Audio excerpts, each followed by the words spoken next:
Welcome to the Audio Description Narrators of America Know Your Narrator series. Today, we're very honored to have Barbara Faison with us. Hi, I'm Colleen Connor, and you're listening to the Audio Description Narrators of America Know Your Narrator series. Barbara, thanks for joining us. I'm so excited to be here, Roy. Thanks for having me. What do you love about audio description, Barbara? I love being able to use my voice in my mission, which is to use my voice to heal, educate, and inspire, and to be able to bring something potentially to people that may not have been able to have an experience with through accessibility. As you know, I did some work for the Georgia Radio Reading Service for about 10 years as a volunteer. And until I discovered audio description, I didn't realize how much I missed doing that. So this has been a great, I'm learning a lot, but it's been a great foray into going back to something that I really missed that I loved and I didn't know I missed it. What are some of the differences between the Georgia Radio Reading Service and audio description? Or what are some of the similarities either way? Yeah, well, when I was reading, I actually started back when they did reel to reel. So so that was really cool. And so then we went to actually digital recording, and then I moved into doing live recording or live the Atlanta Journal-Constitution. So providing the accessibility is the thread that goes between all of it. And I don't, I guess the difference is you're reading something that's already printed because it was a book, it was a magazine article, it was a newspaper or something like that, versus something that someone kind of scripted in a different way. So we didn't do any movies or anything like that. We just did pretty much basic functional things that people wanted to listen to. Can you talk about some of your audio description narration experience? Well, my experience has been working with a gentleman in our audio description group called Kensuke Nakamura, and I've been doing trailers with him at your suggestion, which has been fantastic because it's been something I never really had an interest in trailers per se for voiceover, but it's been fun because it gives me an opportunity to practice this form of narration and to really think about it because, as you know, I've kind of been stalking you.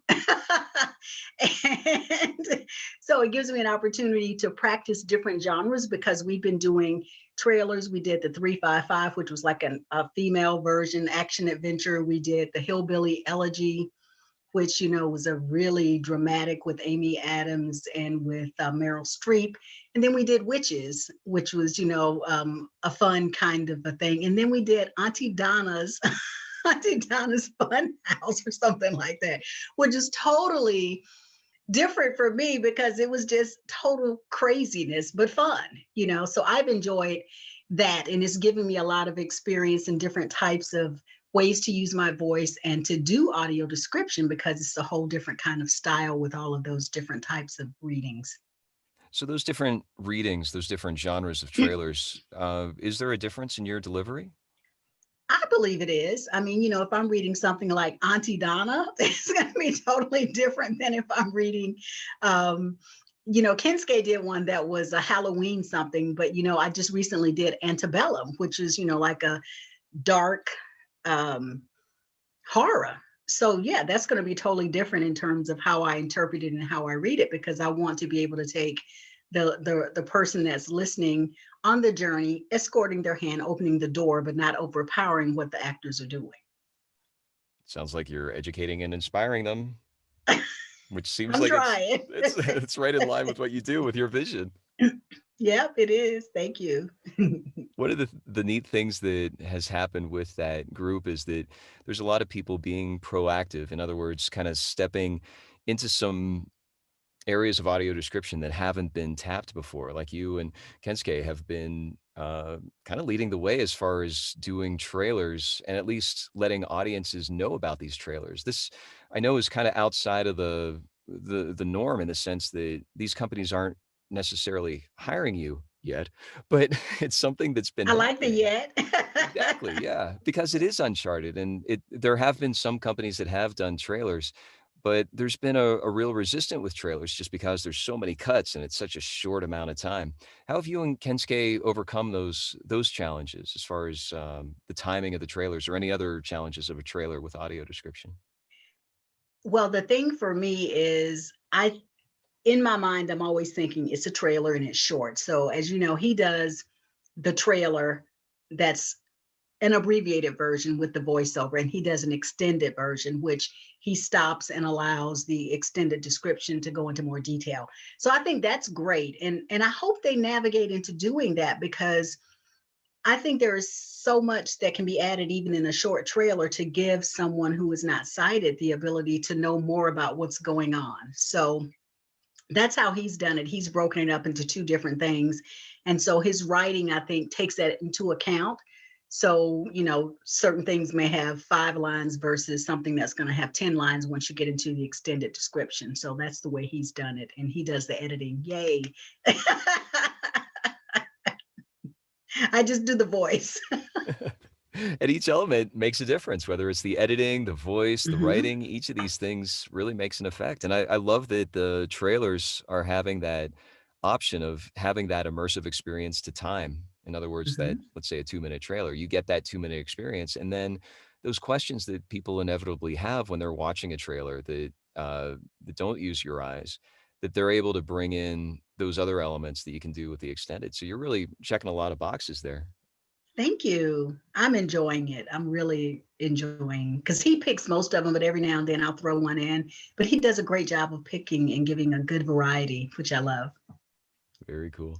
What other parts of audio description do you see yourself getting excited about, especially after this experience with a trailer? For example, are you finding yourself in doing these trailers saying, "Oh, I want to do more trailers," or are you finding yourself, "Oh, I want to get into the educational side. I want to start doing audio description for classrooms or teachers or corporate events." Like, are you finding yourself nuancing your own direction that you'd like to go?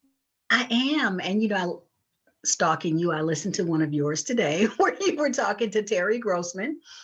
And I love that she was talking about how they're now doing commercials and they're doing extended.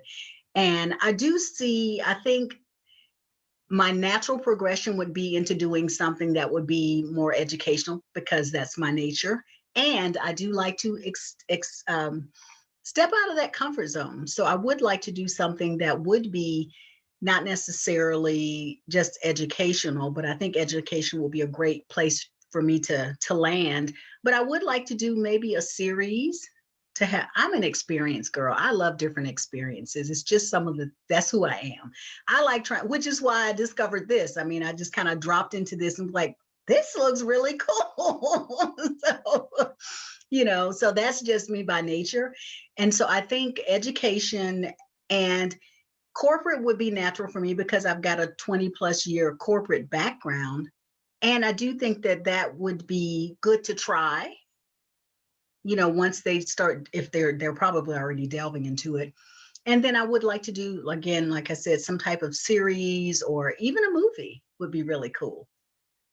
Something that would be different than what you would think I would do would be And that fun. experiential Yeah. experience that you have, experiential experience, that kind of approach that you've had even with trailers and doing different genres, that seems like that's satisfying that need.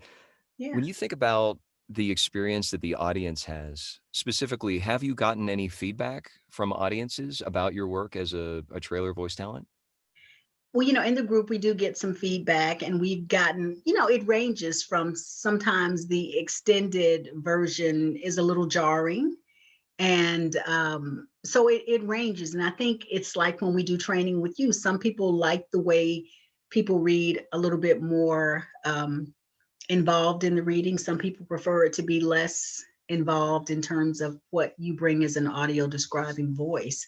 And so, but I would love to get a larger amount of feedback just to know, because it's kind of like when you do an audition, if you never have any feedback, you're like, well, am I doing okay? Like, but so it's been limited, but I'm enjoying when we do get feedback, because that's, at least we have an idea that someone's listening, which is great. Yeah, and it sounds like those different responses that you get can help grow you and Kensuke's approach to trailers. And even if it might be Absolutely. contradictory, you can still find those things that are like, "Oh, I hadn't thought about that." And that's coming directly Exactly. from the audiences. Exactly. Yep. Where would you love to see audio description headed? Everywhere. everywhere. I have become a little bit of a snob, which I tend to do. My friends, I dance salsa. My friends are like, you're a salsa snob. I'm not a salsa snob. When I go out, I want to dance. I don't have time to teach. I don't get out much. So I feel like when I'm watching television, what do you mean there's no audio description? Are you kidding me? Why does this show not have audio description? And so I find myself being a little snobbish because as a sighted person, I find it to be just a wonderful enhancement for me to be able to watch something. And so I would love to see it everywhere. I'm glad it's in, when we get back to really being in large places and live events, I would love to see more commercials with audio description. I mean, any place you can imagine, I would love to hear audio description because I think that there is such a community of people that can benefit from it if they know about it. So I would love to see it expand, and I would love for people to get more education about it so they know it exists, because when I mention it to people, they have no idea. Most people don't know what it is. And then I explain, and in fact, my son was over and he said, what is that just going on? I'm like, that's called audio description, and it's going to stay on because I'm studying it. So you're going to have to get used to it. He was like, oh, okay, you want to do that? Exactly. And he's like, okay, good. You know what I mean? So it's like, but just the welcoming people to it, something new that they don't know. Is there anything Yeah. else you'd like to share with our audience?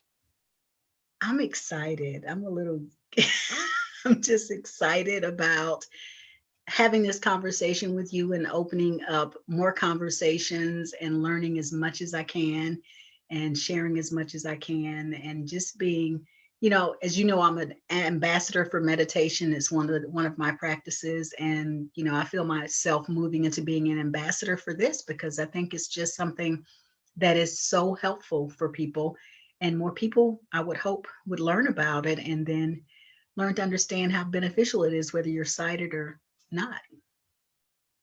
Thanks, Barbara. You My mentioned pleasure. the Facebook group audio description discussion. How else can Mhm. people follow you and stay in touch with what you're working on?